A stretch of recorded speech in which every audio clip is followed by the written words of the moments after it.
Estamos en vivo desde Santiago de Chile, pero conectados con Boston, Nueva York, y está Daniel en Austin, en Texas. Austin, Texas. Eh, Solo para darles la bienvenida, yo soy Karen Poniatchik, directora del Centro Global de la Universidad de Columbia en Chile, encantada de organizar hoy día este webinar sobre un libro que estábamos esperando ansiosamente en español, La Ley y la Trampa en América Latina.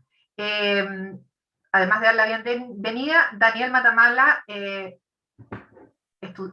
alumno de Columbia, miembro de nuestro consejo consultivo y además columnista y eh, senior anchor en CNN. Daniel, la pantalla es tuya. Muchas gracias, Karen. Muchas gracias a todos y todas que nos acompañan. No solamente nuestros autores nos acompañan de lugares muy distintos, sino que estoy viendo que varios de nuestros invitados también, varias de las personas que están hoy día acompañándonos, están también desde distintas partes del mundo. Así que les doy la bienvenida a todas y todos, y tenemos una ocasión de presentar un libro que es realmente maravilloso en varios aspectos: La Ley y la Trampa en América Latina. Es un muy buen libro, además de ser conciso, breve, de una claridad que creo que es muy relevante, y además tremendamente oportuno. Creo que para América Latina, con las situaciones que estamos viviendo en estos días, con una especie de crisis en muchos aspectos global, pero también con aspectos idiosincráticos de cada uno de los países, resulta especialmente relevante lo que trae, lo que nos dice este libro, La Ley y la Trampa en América Latina. Así que voy a presentar a los autores que nos acompañan. La idea es que cada uno de ellos haga una breve reseña acerca del libro, luego abrimos una conversación, y luego también estaremos recogiendo las preguntas que nos puedan hacer ustedes para planteárselas también a las autoras y autores, y poder hacer luego entonces esta conversación. María Victoria Murillo, Steven Levitsky y Daniel Brinks nos acompañan. Voy a presentar en primer lugar a María Victoria, quien nos acompaña. María Victoria, ahí estás, te veo y te cedo inmediatamente la palabra.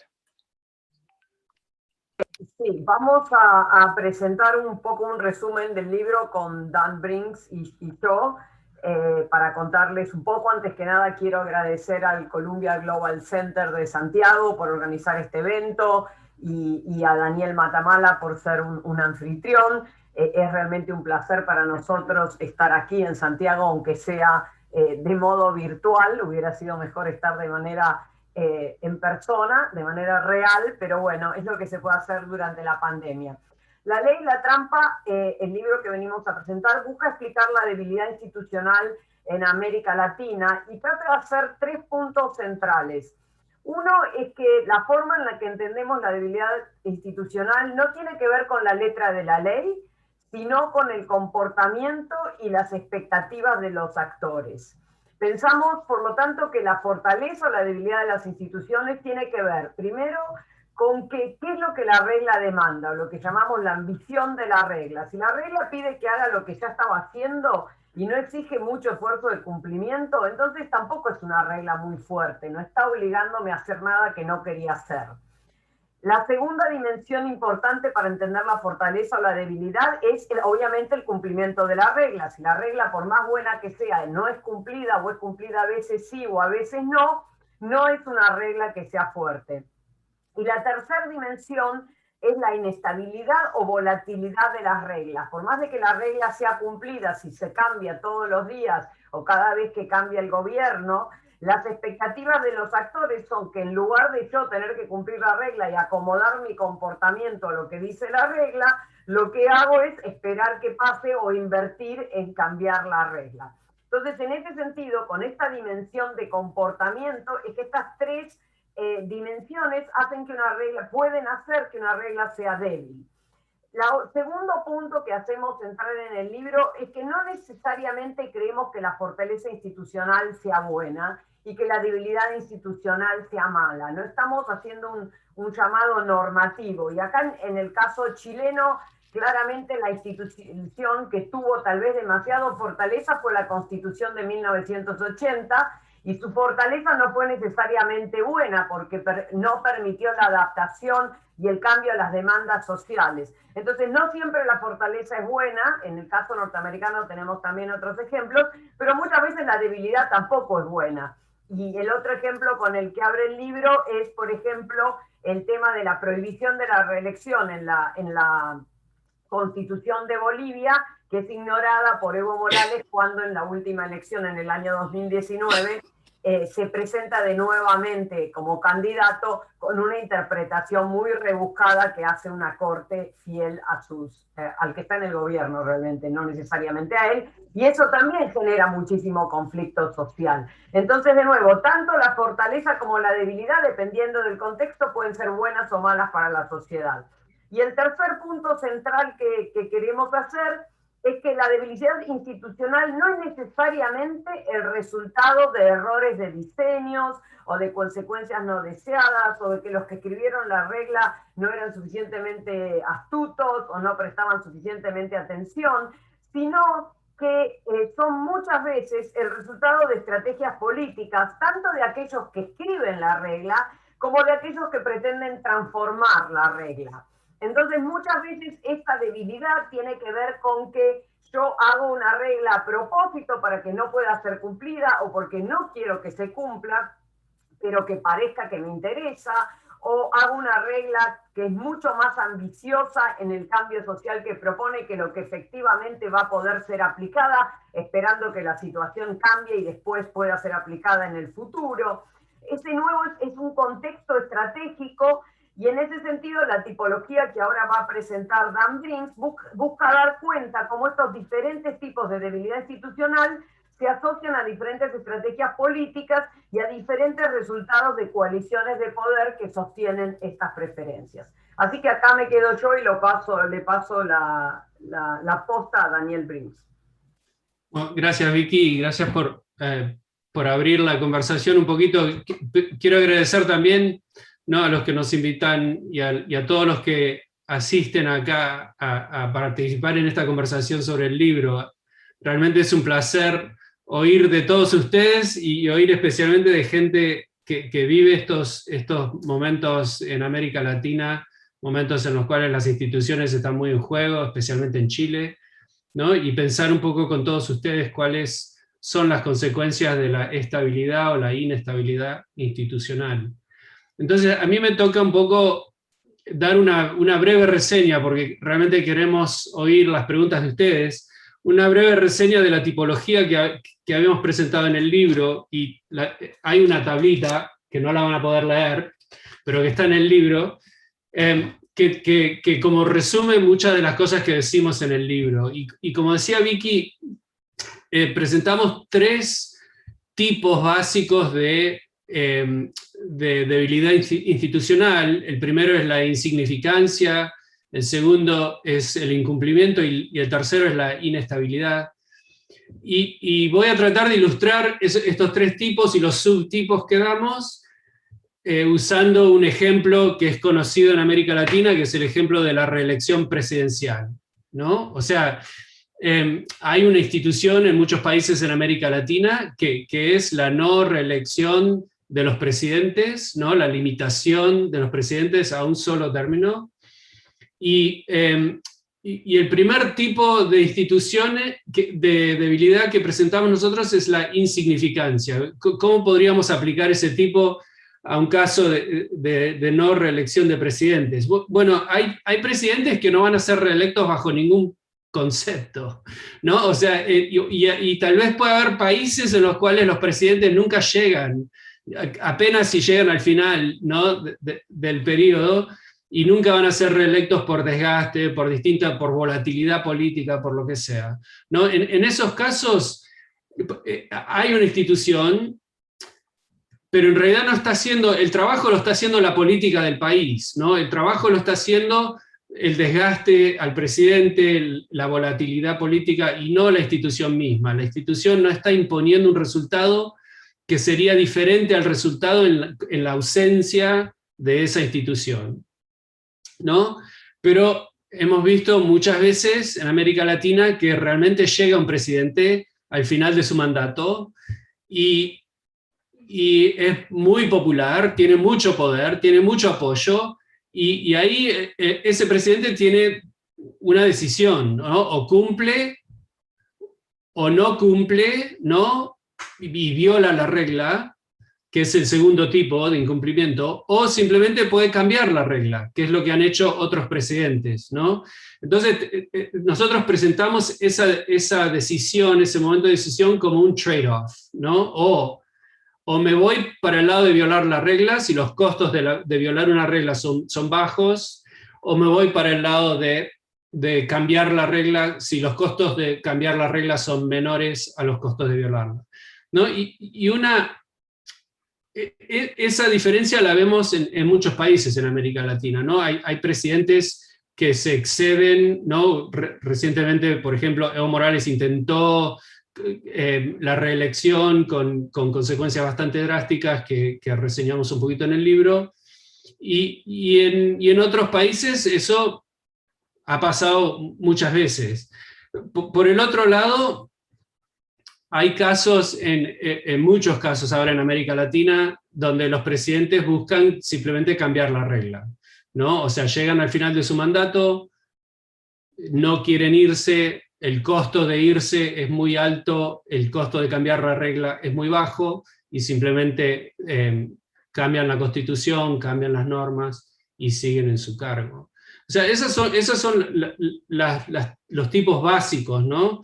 Pero vamos un poco más allá para desmenuzar un poco esas categorías grandes, y pensamos en el incumplimiento como teniendo varios tipos, ¿no? De incumplimiento. Uno es cuando la norma simplemente no se aplica, como en el caso del presidente que no se va, ¿no? Pero hay otros casos donde la norma al parecer se aplica, ¿no? Y uno de los ejemplos que podríamos dar es, por ejemplo, en países donde el voto es obligatorio, pero la multa por no votar es irrisoria, o sea, no tiene ningún efecto, ¿no? Entonces la gente o vota o no vota. Si no vota, a veces por ahí se le aplica la multa o la pena, pero la pena no tiene realmente ninguna implicancia seria, entonces la gente toma la decisión de votar o no votar por razones completamente ajenas, digamos, a la institución misma, ¿no?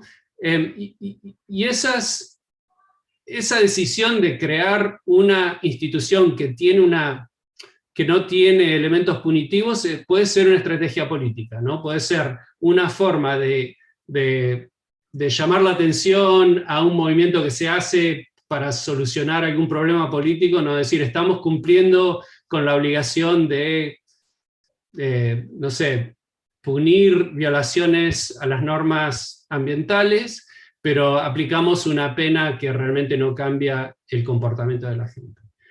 En otros casos, el problema no es que se está aplicando la regla, pero que la pena es irrisoria, sino que hay falta de capacidad estatal en relación relativa a la capacidad de resistencia de la sociedad, ¿no? para imponer la pena. En esos casos, ¿no? Hay como una resistencia social que el Estado no puede superar. Otras veces, en la ciencia política muchas veces se habla de que las instituciones construyen sus propias constituencies, ¿no? Construyen su propia fortaleza al correr del tiempo, porque crean actores que tienen mucho invertido en la institución, crean expectativas, crean un montón de cosas que hacen que las instituciones duren más tiempo. Pero lo que vemos muchas veces en América Latina son reformas seriales, ¿no? Cada vez que surge un problema con la norma, se la cambia. Y eso lo vemos mucho, por ejemplo, en las normas electorales de la región, donde se reemplazan casi con cada elección, hay nuevas normas electorales, ¿no? Entonces, eso, lo que tratamos de hacer en el libro realmente es mirar el panorama institucional, digamos, de América Latina, pensar un poco cuáles son las distintas categorías, los distintos tipos de debilidad que podemos ver, y pensar un poco, ¿no? Cuáles son las estrategias políticas, cuál es la política que lleva a que existan esas debilidades en el panorama político de América Latina. El modelo fundamental de debilidad institucional, de fortaleza institucional, en el libro entonces no es así determinista, no es histórico, no es, bueno, en América Latina siempre las instituciones han sido débiles y por eso siguen siendo débiles, sino es más política, ¿no? La debilidad se construye a través de la política, y la fortaleza o debilidad de una institución realmente es producto de la puja de poder de quienes la apoyan y quienes la oponen. Ese en realidad es como el fundamento, digamos, teórico del libro. Perfecto, gracias Daniel, gracias Vicky. Steven, ¿quieres agregar algo? Muy brevemente, porque sé que hay preguntas. 2 puntos, y creo que son relevantes en Chile, ya que están repensando las reglas del juego. Primero, nos parece que hay cierta paradoja de la democracia, sobre todo en América Latina, que si la debilidad tiene que ver con una brecha entre lo que pretende la regla y el comportamiento de los actores. Una cosa que ha ocurrido en las últimas décadas en América Latina durante la democratización o como consecuencia de democratización, es que han surgido muchas leyes ambiciosas. O sea, las leyes son mucho más ambiciosas que antes. No tanto en Chile, pero fuera de Chile. De repente se viene en Chile. ¿Por qué? Por las demandas en sociedades muy desiguales.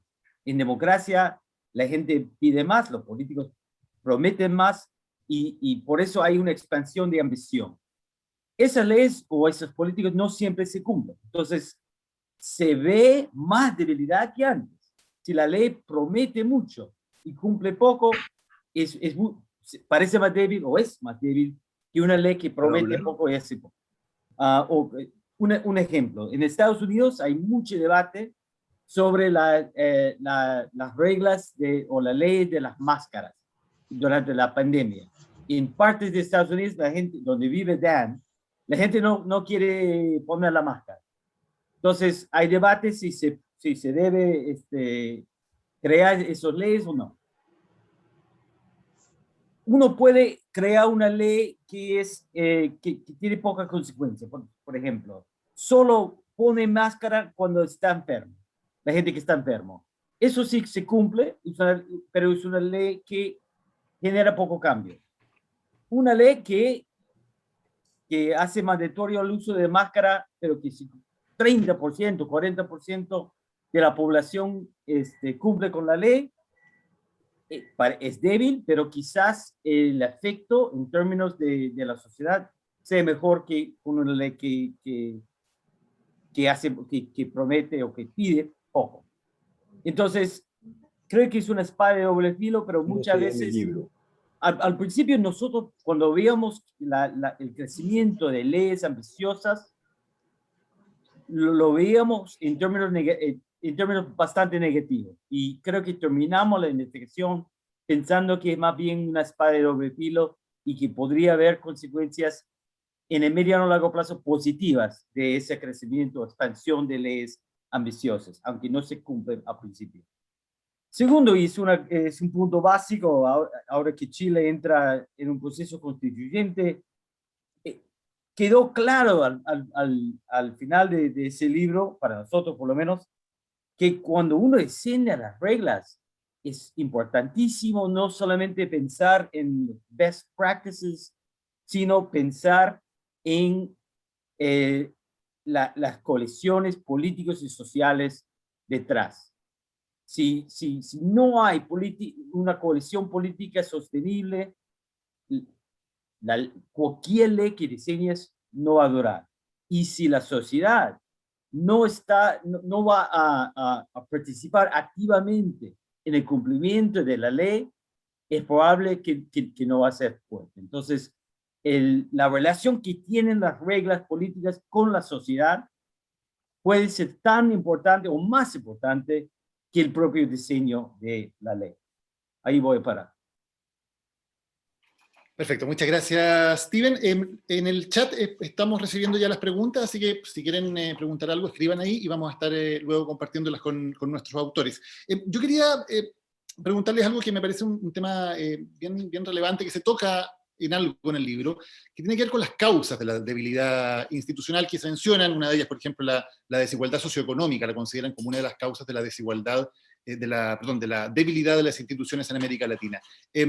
¿podríamos profundizar un poco más en eso? ¿Cuáles son las causas y qué rol juega un tema tan importante para América Latina hoy como la desigualdad en la debilidad institucional? No sé quién le gustaría tomarlo.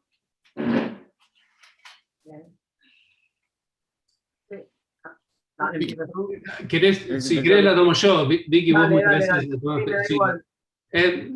Claro, bueno, fíjate, para ahondar un poquito en ese tema de las causales de la debilidad institucional, ¿no? Una de las cosas de las cuales hablamos mucho en el libro es la desagregación, ¿no?, de los distintos actores que tienen que ver con el transcurso o la vida de una institución, ¿no? O sea, hay una serie de actores que son los que escriben la norma, y hay otra serie de actores que son los que están a cargo de hacer el enforcement, ¿no? de imponer las sanciones, de monitorear cumplimiento y ese trabajo, ¿no? Una de las cosas que vimos, doy un ejemplo nada más, una de las cosas que vimos en el libro, por ejemplo, es que la desigualdad social a veces se traduce en la política de una forma particular. O sea, hay una demanda política por ciertas normas que van en contra, digamos, de actores muy poderosos en la política, ¿no? Entonces, los que escriben en democracia, por ejemplo, el que escribe la norma puede responder, digamos, al votante mediano, ¿no? Puede responder a la demanda popular y construir una norma que va muy en contra del poder, digamos, de ciertos actores que tienen poder de resistencia que excede el poder de imposición del Estado. Esa es una de las formas en las cuales la desigualdad puede influir en la debilidad.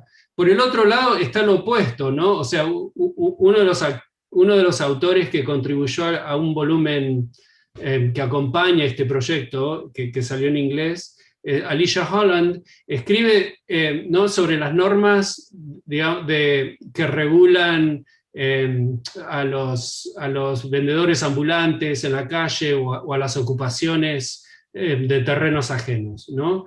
En esos casos hay una demanda social fuerte por empleo, por vivienda digna, pero el Estado no tiene la capacidad de satisfacer esa demanda por vías formales, digamos. Entonces, la respuesta viene por el lado informal, por la no aplicación de las normas en contra de la ocupación de terrenos baldíos o en contra de los vendedores ambulantes en ciertas partes de la ciudad, ¿no? Entonces hay distintas formas en las cuales la desigualdad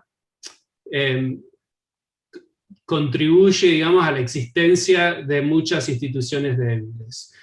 La más importante para mí es el conflicto entre la demanda social, ¿no?, que se construye a partir de tener grandes poblaciones marginalizadas, y la posible respuesta del Estado de distintas formas. Ahora, si puedo añadir algo, la inestabilidad de las instituciones tiene otras causas. Uno es la inestabilidad, la volatilidad de las coaliciones en el poder. Todo igual, un país que sufre múltiples cambios de régimen, golpes de Estado, gobiernos militares, civiles, después militares, civiles, va a tener instituciones más inestables.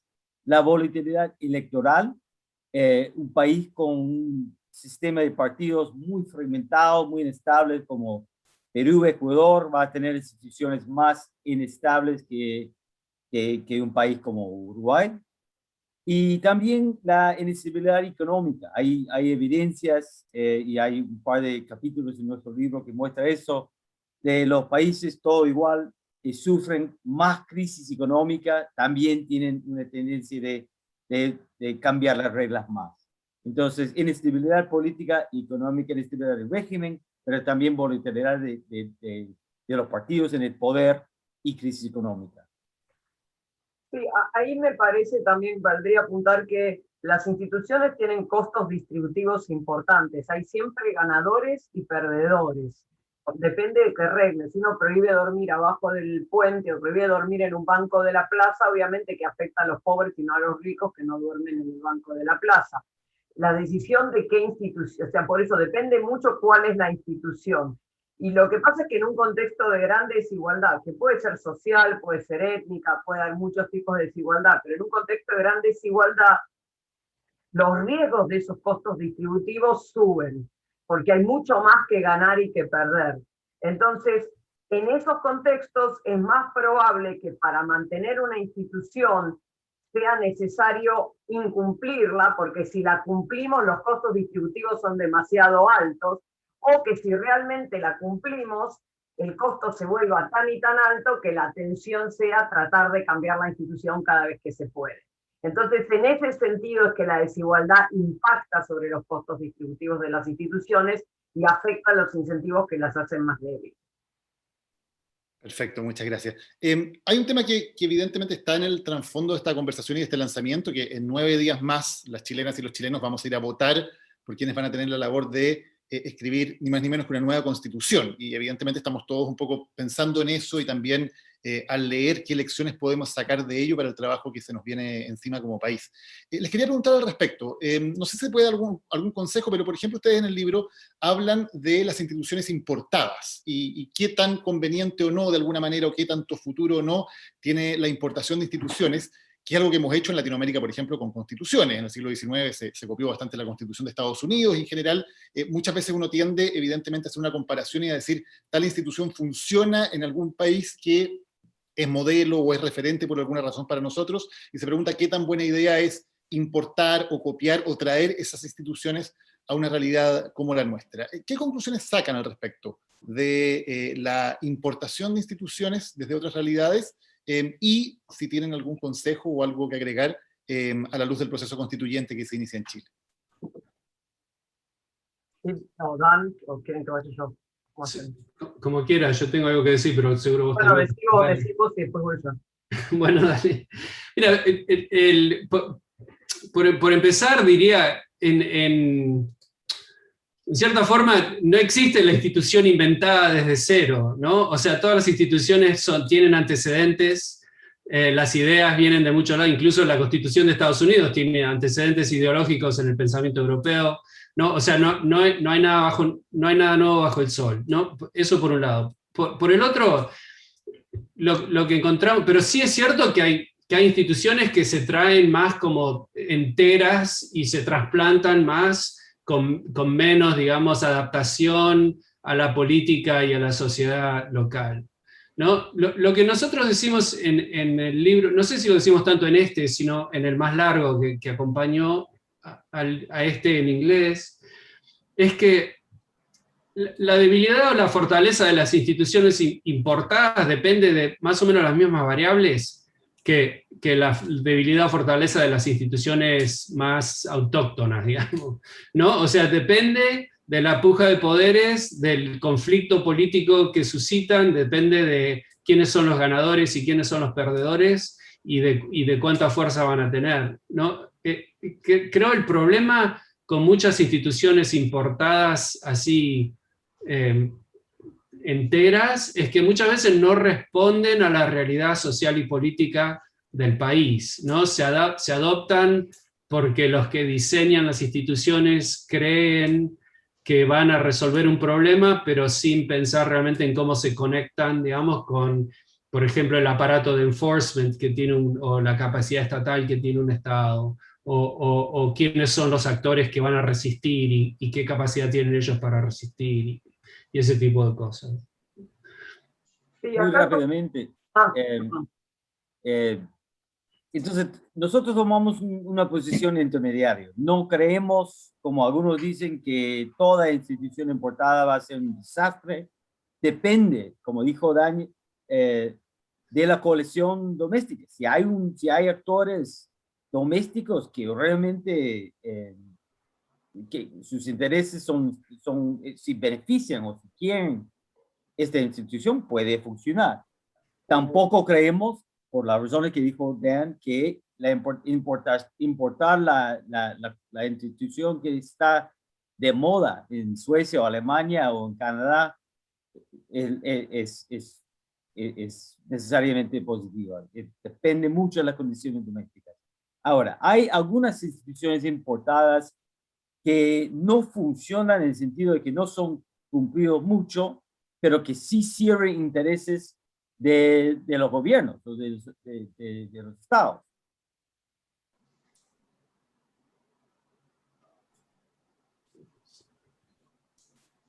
Se nos fue. Sí, se nos fue. Sí, se nos fue Y un poco eso que Steven, está así en que Estados Vicky, Unidos. Bueno, sigo yo mientras tanto, un poco construyendo sobre O sea, lo que... obviamente, Ah, ahí estás, volviste. bueno, si quieres ir, dale. No, un poco construyendo sobre lo que decían Steve y Dan. La idea de importación no es necesariamente mala o buena. Uno siempre de algún lado saca las ideas, sino la pregunta es cuál es la intención de importar esa institución. Si la intención es solamente mostrar, entre comillas, modernidad hacia afuera y no responde a demandas sociales y a una coalición política doméstica, interna, va a ser difícil que esa institución desarrolle raíces en el país y sea legítimamente aceptada en el país. Si en lugar de eso es una institución que puede ser que sea débil en su origen, que sea como nosotros denominamos aspiracional, porque todavía el Estado no desarrolló suficientes capacidades para establecerla, pero tiene gran legitimidad social, es más probable que con el tiempo la movilización social y procesos legislativos y judiciales puedan hacer de esa institución que nació débil una institución más fuerte. Y en el tercer caso es donde uno podría pensar que sí, importamos alguna forma, pero esa forma que importamos tiene realmente un apoyo no solo de legitimidad social, sino también político importante, que se mantenga la fortaleza institucional desde el principio. Pero de nuevo hay que pensar estas cosas como contextuales. Si uno piensa, volviendo a la Constitución que van a votar, sobre la que van a votar ustedes, después de la transición a la democracia, la Constitución del 80 era fuerte por la correlación de fuerzas que se mantuvo con la transición democrática chilena. Había muchos puntos de veto, era muy difícil de manejarla. Esa misma letra de la ley, cuando va pasando el tiempo, se vuelve distinta, mucho menos efectiva, va perdiendo legitimidad. Entonces, el contexto es muy importante en pensar. Pensando a futuro, hay que pensar que por ahí se adoptan reglas o la constituyente promete reglas que no se van a poder cumplir, como ocurrió con la Constitución de 1988 en Brasil o del 91 en Colombia. Eso no quiere decir que después no puedan cumplirse. O sea, que uno va a resignar todo por solo tratar aquello que sí se pueda cumplir en este momento y no aspirar a tal vez tener instituciones que en su origen sean débiles, pero que se puedan fortalecer. Perfecto. Steve, ¿querías agregar algo más? No sé cuánto escucharon, pero dije que muchas veces se importa instituciones que no funcionan, que son débiles, pero que sí sirven los intereses políticos de los gobiernos. Eso explica más que su utilidad para la sociedad, su utilidad política para los gobiernos es la razón por la cual se importa. Eso. Perfecto, muchas gracias. Voy a dar paso a algunas de las preguntas que nos están haciendo acá en el chat. Si ustedes quieren hacer alguna pregunta, hay varias, sigan escribiendo ahí a través del chat, que ahí los puedo leer. Marian González pregunta, la idea de que la debilidad institucional deriva de la presión política, ¿en qué medida es propia de América Latina? ¿Puede ser este análisis aplicable a otras regiones? ¿Qué sería lo peculiarmente latinoamericano de la forma en que interactúan las instituciones, la ley y la política? Nosotros no creemos que esto sea único en América Latina. Creemos que esto pasa en el mundo desarrollado y en el mundo en desarrollo. Lo que nos parece importante en el caso latinoamericano es la combinación entre cierta capacidad estatal, o sea, no muy alta, pero suficientemente alta como para hacer cumplir las leyes, o sea, que haya realmente una opción de decidir si se aplican o no las leyes. La característica de que en su mayoría la región es una región democrática que aspira a la igualdad ante la ley, aspira a la promesa de que las leyes van a ser iguales para cada uno y que nos permite reconocer que dentro de un mismo país hay instituciones débiles e instituciones fuertes, que realmente no es un problema determinístico de la región, sino que en cada uno de los casos podemos identificar, y es lo que tratamos de buscar, por qué algunas instituciones son más fuertes que otras, incluso dentro de cada país. No sé si Dani y Steve quieren agregar. Sí, dos cosas rápidas. Primero, como dijo Vicky, para generalizar demasiado, donde en Suecia, donde el Estado es muy fuerte, por lo general las instituciones, hay instituciones débiles, pero son más fuertes. En regiones o países donde el Estado es realmente débil, la debilidad institucional es estructural, no es una decisión política. Nadie puede hacer cumplir ciertas reglas en Mali, por ejemplo. América Latina es interesante porque por lo general los estados son suficientemente fuertes para que se pueda hacer cumplir las leyes o varias leyes. Entonces, hay suficiente variación para poder decir que en muchos casos es una decisión política la debilidad institucional. Otra cosa que quiere decir es que hemos observado que parece que hay cierta tendencia hacia el debilitamiento de instituciones en muchas democracias ya establecidas. Esto se ve en Estados Unidos, se ve, hay variación, pero se ve también en otras democracias. Entonces yo creo que muchas de las lecciones que sacamos estudiando la debilidad institucional en América Latina van a ser útiles y van a ser aplicables a las democracias más establecidas del mundo. Entonces, no es una cosa de América Latina para nada. ¿Ya? Sí, no, eso iba a decir, que no, muchas veces, una de las cosas que nos llevó a escribir el libro, o sea, lo que iba a decir es que muchas veces oímos, ¿no?, que el problema es que en América Latina todas las instituciones son débiles, o el problema es que, bueno, quisiéramos hacer tal o cual cosa, pero el problema es que en América Latina todas las instituciones son débiles, y muchas veces implícito en eso está que, bueno, en otros países no, en otros países las instituciones operan más o menos de forma automática, donde vos pones algo en la ley y de golpe empieza a suceder en la sociedad. Yo creo una de las cosas que quisimos hacer en el libro es decir, bueno, esto no es tan así, ¿no? O sea, que en cada país, ¿no?, hay un proceso, digamos, de construcción de la fortaleza institucional a partir de la creación de la norma, ¿no? Y Latinoamérica es interesante precisamente por eso, porque yo creo que o sea, ahora estamos en un momento más difícil, creo, para América Latina, ¿no? Pero si vos me hubieras preguntado hace 10 años, creo que la respuesta de muchos hubiera sido, no, las instituciones en América Latina se están volviendo cada vez más fuertes, tal vez precisamente porque hay más democracia, porque hay más, ¿no?, fortalecimiento de las organizaciones de implementación y enforcement, ¿no?, como los ministerios públicos, las fiscalías, ¿no?, todo ese tipo de cosas, ¿no? Entonces, yo creo que América Latina es interesante precisamente por eso, primero porque tiene aspiraciones democráticas, segundo porque tiene un cierto nivel de capacidad, que hace que cuando existe la política, se puede hacer, se pueden producir cambios importantes a través del cambio institucional. Y tercero, porque es un lugar interesante para ver las dos caras, digamos, de la fortaleza institucional. La cara de la debilidad, ¿no?, donde decís, bueno, acá hay un problema porque, digamos, construimos todo este aparato para reducir el nivel de violencia contra las mujeres y sigue siendo un problema enorme, ¿no? Entonces podemos ir y estudiar y ver por qué es que pasa esta cosa. Pero por el otro lado, también tenés casos como la Constitución chilena, donde la fortaleza institucional, la estabilidad misma de la institución es la que crea conflicto social, y la incapacidad, digamos, de cambio, de adaptabilidad de la institución, te dice, bueno, acá hay un problema, digamos, capaz de excesa fortaleza, ¿no? Perfecto, muchas gracias.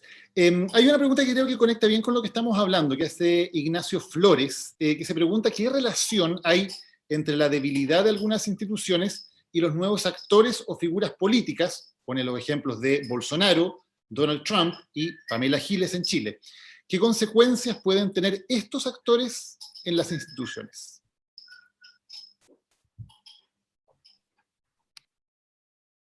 Sí, mi impresión es que muchas veces estos actores surgen cuando las instituciones van perdiendo legitimidad. Al contrario, por ahí fueron instituciones fuertes que no pudieron adaptarse, no fueron lo suficientemente flexibles para adaptarse de algún modo, como que se osificaron, si se quiere, y en ese contexto estas figuras pueden empujar momentos de cambio, tal vez, ¿no? O sea, si uno piensa el momento de cambio como un momento antiinstitucional, entonces estas figuras serían figuras que vienen a romper con las instituciones y a ofrecer a la gente, en vez de reglas, personalidad, ¿no?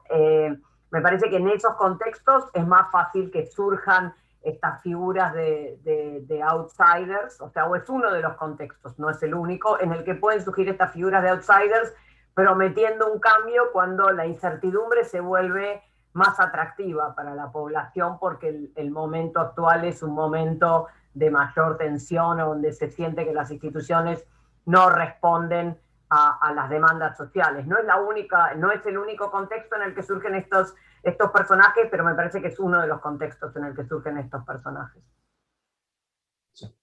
Y para añadir un poquito, un outsider, cuando llega a la presidencia, eso casi siempre trae o refleja un cambio medio dramático en la distribución de poder, en las coaliciones del poder. Y eso está asociado con el cambio institucional. Entonces, lo más probable, cuando gana un outsider, cuando le gana a los partidos establecidos, como acaba de ocurrir en El Salvador y en cierto sentido en Brasil, lo más probable es que haya cambio institucional. Y como dijo Vicky, si no todos los outsiders son populistas, pero los outsiders populistas que ganan un mandato para tumbar a la élite política o al establishment político, tienen casi como mandato cambiar las reglas de juego.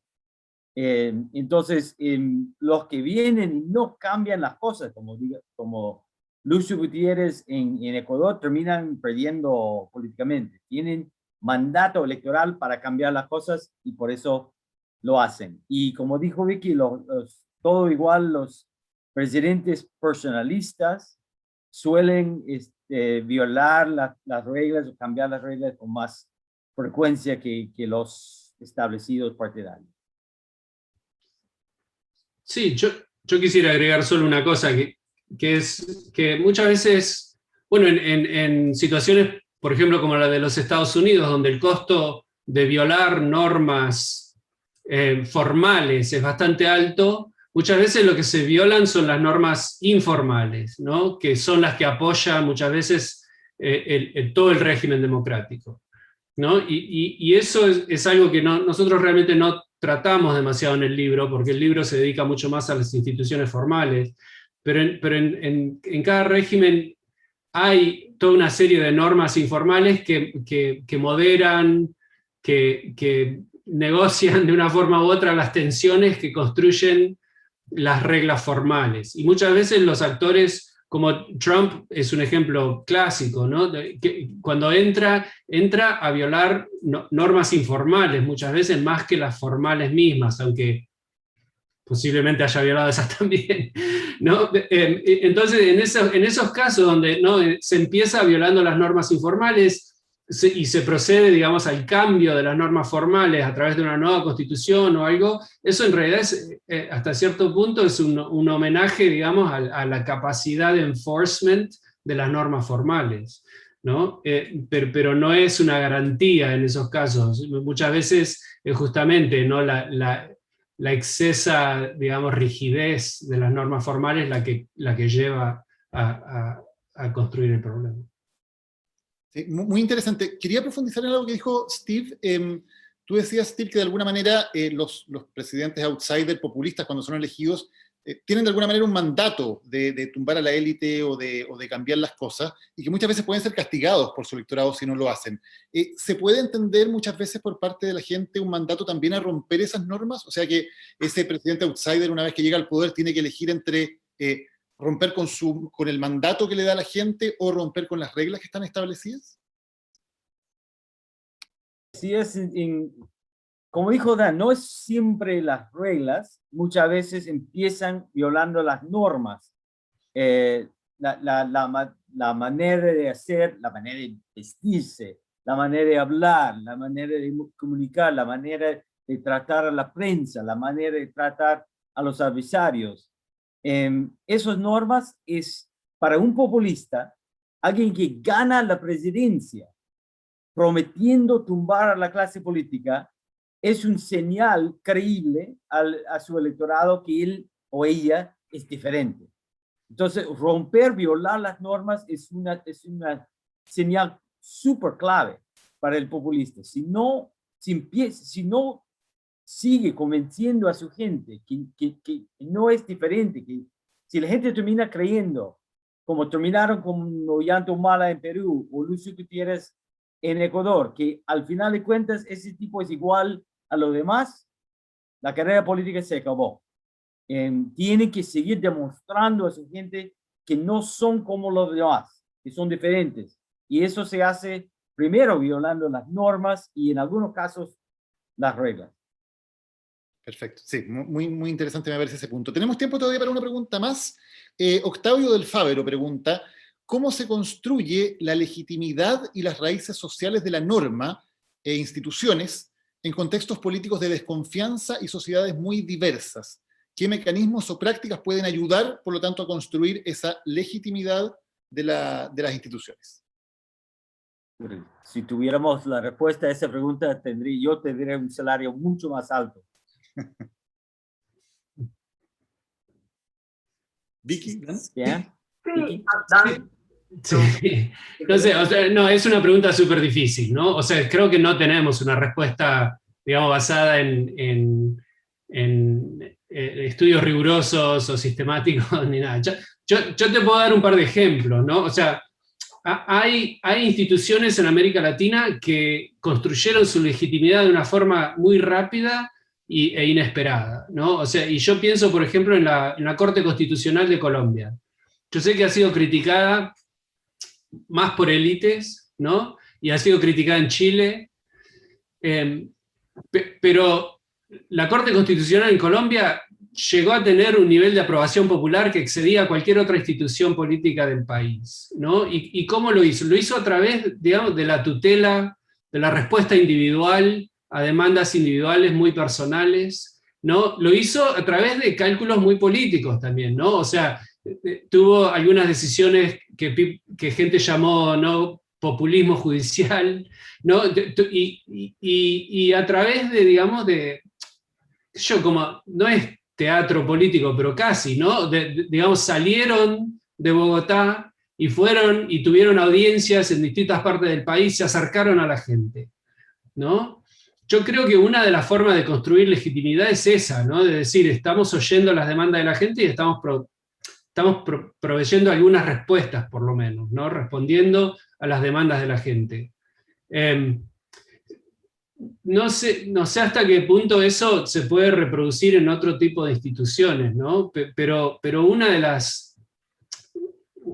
de los problemas, digamos, con la ambición de las instituciones es justamente esa, ¿no? Vos podés construir instituciones muy ambiciosas que después no producen resultados, que no dan respuestas, y eso con el tiempo se traduce en cinicismo, ¿no? La falta de legitimidad de las instituciones mismas.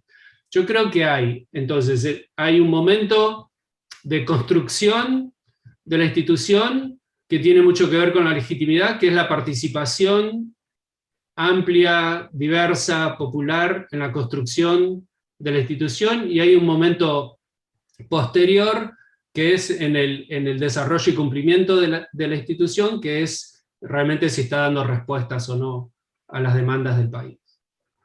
Sí, también creo yo que hay que pensar cómo se construyen esas demandas. O sea, la legitimidad definitivamente tiene que ver con el apoyo popular y con que la gente reconozca las instituciones como propias, pero también hay que entender cómo uno define esa identidad de quiénes somos nosotros dentro de cada país. O sea, la gran diversidad puede o no ser diversidad. Pueden los chilenos reconocerse como chilenos, reconocerse en función de diferencias étnicas, de género, de clase social. O sea, cuánto el sistema es inclusivo a todos esos diferentes grupos, de modo tal que todos se sientan más parte de lo mismo, va a afectar cuán difícil es la tarea que tienen las instituciones de construir una legitimidad o que sea válida para esos diferentes grupos, me parece a mí. Perfecto, muchas gracias. Tenemos tiempo, creo, todavía para una última pregunta. Pablo Mura dice, bueno, se hace referencia a Trump y a raíz de eso pregunta, ¿cuánto y cómo influye la comunicación en el fortalecimiento de las instituciones o su debilitamiento? Tenemos también el ejemplo de Bukele en El Salvador, que creo que es también muy claro en el tema de el uso de la comunicación y cómo eso hace referencia a las instituciones. ¿Qué tan importante es la comunicación en la sociedad actual en este aspecto? Sí, yo creo como un poco lo que dijo Dan, o sea, la comunicación es clave para quien sea, no necesariamente para las instituciones, en la forma de construir apoyos sociales. O sea, Bukele es un caso claro, o sea, él usa Twitter como lo usó Trump para construir su base social, pasando por alto otras formas de comunicación que él no podía controlar. Y definitivamente uno ha visto la tarea de ciertas instituciones, Cortes Supremas, que en momentos de baja legitimidad invierten mucho esfuerzo en comunicarse con la sociedad, en tratar de llegar a la sociedad, en explicar, en una labor pedagógica, tratando justamente de recuperar legitimidad. Esto es importante, se hace mucho más complicado en un contexto como el actual, donde la comunicación, en vez de estar limitada a 2 o 3 o 4 medios, se ha transformado en una especie de abundancia de opciones y es difícil llegar a diferentes grupos, se termina segmentando, lo cual hace la tarea de construcción de legitimidad, me parece a mí, más complicada.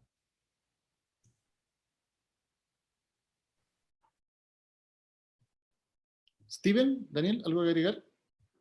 Solo que puede ser una espada de doble filo en la comunicación en el siglo XXI, o sea, el uso de medios sociales o medios de masa puede hacer más rápido, puede llegar más rápido a la sociedad, que podría en algunos casos ayudar a legitimar o relegitimar ciertas instituciones o ciertas reglas o prácticas, pero también en el caso de Bukele o en el caso de Trump, muchas veces se puede utilizar para minar la confianza en ciertas instituciones y minar el cumplimiento. Trump, por ejemplo, en varias ocasiones, básicamente mandó por Twitter a su gente que no cumpliera con las reglas puestas por los gobernadores de varios estados del Partido Demócrata. Entonces, parece que puede funcionar en los dos caminos. Sí, justamente hoy a la mañana estábamos hablando de procesos de debilitamiento institucional y creo que uno de los procesos es justamente ese, ¿no? De usar la comunicación para erosionar el apoyo popular o la legitimidad de una institución, para llamar atención a los problemas de la institución, reales o imaginarios, ¿no? Entonces creo que la comunicación puede hacer las dos cosas, ¿no? En general, bueno, no sé si en general, a veces se la usa para buscar el apoyo popular y a veces se la usa para tirar abajo una institución. Perfecto, muchas gracias. Bueno, ya estamos prácticamente en el tiempo, quedan 3 minutos para las 3 de la tarde. Así que quiero agradecerle muchísimo a nuestros 3 autores que estuvieron presentes en el día de hoy. De verdad, lo quiero recomendar además encarecidamente este libro, no solamente para profesionales del mundo de la ciencia política, sino que en verdad es un libro además muy accesible para el público en general, muy entretenido de leer además, así que, y en las actuales circunstancias que estamos viviendo en Chile, particularmente pedagógico, para entender los desafíos que tenemos. Alguna vez, paseando por Santiago, Gabriel García Márquez se sorprendía y decía esta es la única ciudad en el mundo donde yo he visto que se venden tantos códigos civiles y tantas leyes en las calles, que en todas partes se vendían textos legales, y a García Márquez le sorprendía muchísimo ese aspecto de la idiosincrasia chilena. Y de alguna manera sí, es cierto que tal vez tenemos bastante fe en esos textos escritos, en esas leyes, y hoy tenemos mucha fe en que la redacción de una nueva constitución puede servir para crear un nuevo pacto social más duradero. Bueno, es importante tener también las lecciones de este libro a la mano para aterrizar esas expectativas y para entender también cuáles son los poderes que hay en juego cuando se escribe alguna regla. Así que quiero agradecerles muchísimo a Vicky, a Steve, a Daniel por estar acá, recomendar nuevamente que vean el libro, si lo ven en alguna librería, si lo ven en alguna librería online, de verdad cómprenlo porque me parece que es una excelente contribución a la actual discusión política. Así que muchísimas gracias a todos, a todas, y muy buenas tardes. Gracias. Muchísimas gracias a ti, Daniel, y al Columbia Global Center por organizar este evento. Ha sido un placer. Y a toda la audiencia, por supuesto. Igualmente, gracias.